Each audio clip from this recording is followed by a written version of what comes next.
Salam guru penggerak, tergerak, bergerak, dan menggerakkan. Halo Bapak Ibu guru hebat, saya Yemima Bakbak, calon guru penggerak angkatan 10 dari SMP Negeri 10 Manokwari, Provinsi Papua Barat. Pada kesempatan kali ini, saya akan memaparkan tentang pemikiran filosofis Ki Hajar Dewantara serta implementasinya di sekolah mengenai pendidikan yang berpihak pada murid. Menurut Ki Hajar Dewantara, tujuan pendidikan adalah menuntun segala kodrat yang ada pada anak-anak agar mereka dapat mencapai keselamatan dan kebahagiaan yang setinggi-tingginya baik sebagai manusia maupun sebagai anggota masyarakat. Selain itu, menurut Ki Hajar Dewantara, pendidikan dan pengajaran merupakan usaha persiapan dan persediaan untuk segala kepentingan hidup manusia, baik dalam hidup bermasyarakat maupun hidup berbudaya dalam arti yang seluas-luasnya. Dasar pemikiran Ki Hajar Dewantara. Yang pertama, berpihak pada murid. Menurut Ki Hajar Dewantara, tujuan pendidikan adalah memerdekakan manusia. Artinya, guru memiliki tugas yakni menuntun kekuatan yang ada pada diri peserta didik dan mengembangkan potensi untuk mencapai kebahagiaan dalam dirinya. Sebagai pusat pembelajaran, kebutuhan anak harus terpenuhi, di mana anak perlu merasa aman, nyaman, berharga, dicintai, dan dipahami.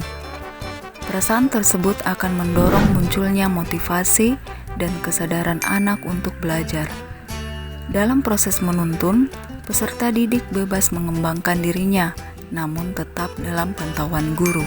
Ki Hajar Dewantara sangat mendorong pendidikan yang berpusat pada murid, di mana guru bukan hanya sebagai sumber pengetahuan, tetapi juga sebagai fasilitator dalam pembelajaran yang disesuaikan dengan kebutuhan dan potensi setiap individu. Dasar yang kedua, menuntun murid mencapai kodratnya. Menurut Ki Hajar Dewantara, anak-anak hidup dan tumbuh sesuai kodratnya sendiri. Pendidik hanya dapat merawat dan menuntun tumbuhnya kodrat itu. Ki Hajar Dewantara menjelaskan bahwa dasar pendidikan anak berhubungan dengan kodrat alam dan kodrat zaman. Bapak Ki Hajar Dewantara juga menegaskan bahwa jangan didik anak di zamanmu berada, namun didiklah anak sesuai zamannya. Hal ini tentu karena pendidikan zaman sebelum merdeka dengan zaman saat ini sudah sangat berubah drastis, sehingga sebagai seorang guru harus memiliki pemikiran yang maju dan berkembang. Kodrat alam berkaitan dengan sifat dan bentuk lingkungan di mana anak berada yang telah dibawa sejak lahir, yakni berupa kultur budaya dan lingkungan tempat anak tersebut tumbuh. Sedangkan kodrat zaman berkaitan dengan isi dan irama yang mengalami perubahan dari waktu ke waktu. Ki Hajar Dewantara menegaskan juga bahwa didiklah anak-anak dengan cara yang sesuai dengan tuntutan alam dan zamannya sendiri, namun tidak bertentangan dengan nilai-nilai kemanusiaan dan konteks sosial budaya yang ada di Indonesia. Zaman yang terus berkembang dinamis mempengaruhi cara pendidik menuntun para murid. Dasar yang ketiga, mengetahui perannya sebagai pendidik. Seorang pendidik haruslah memiliki ketiga sifat tersebut agar menjadi pendidik yang dapat diteladani peserta didik. Yang pertama, ingarsa sungtulodo, artinya di depan memberi teladan. Guru adalah panutan bagi setiap peserta didik. Guru selayaknya mampu memberikan contoh kebiasaan maupun sikap yang baik agar dapat dicontoh oleh anak didiknya. Setiap langkah dan perilaku guru haruslah dipertimbangkan baik buruknya.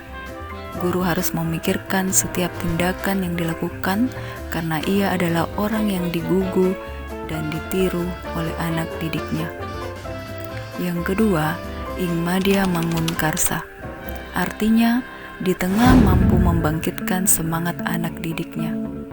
Sebagai pemimpin di bidang pendidikan, guru harus mampu membangkitkan semangat belajar siswa-siswinya. Yang ketiga, tutwuri handayani, artinya di belakang memberi semangat. Selain menjadi pendidik, guru juga berperan sebagai pengganti orang tua di sekolah. Guru memiliki kewajiban untuk mendukung muridnya berkembang secara moral, emosional, dan intelektual. Dasar yang keempat, budi pekerti. Menurut Ki Hajar Dewantara, budi pekerti atau watak atau karakter merupakan perpaduan antara gerak pikiran, perasaan, dan kehendak atau kemauan sehingga menimbulkan tenaga.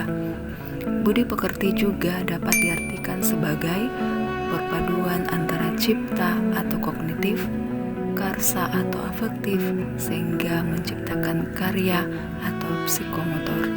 Budi pekerti merupakan keselarasan atau keseimbangan hidup antara cipta, rasa, karsa, dan karya.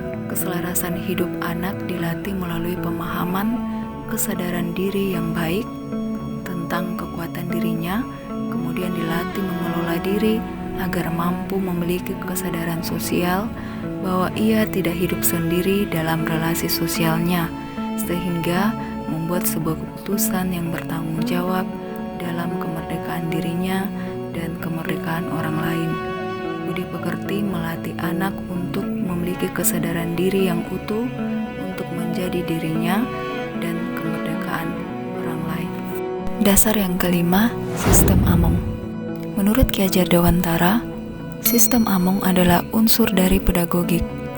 Tugas guru sebagai sistem Among yaitu berperan sebagai pendidik dalam menuntun kekuatan kodrat anak. Prinsip Among didasarkan atas dua hal. Yang pertama, kemerdekaan siswa untuk belajar. Yang kedua, belajar sesuai dengan keinginan dan kemampuan siswa yang secara alamiah terbentuk. Dalam bidang pendidikan, mendidik berarti mengasuh anak didik.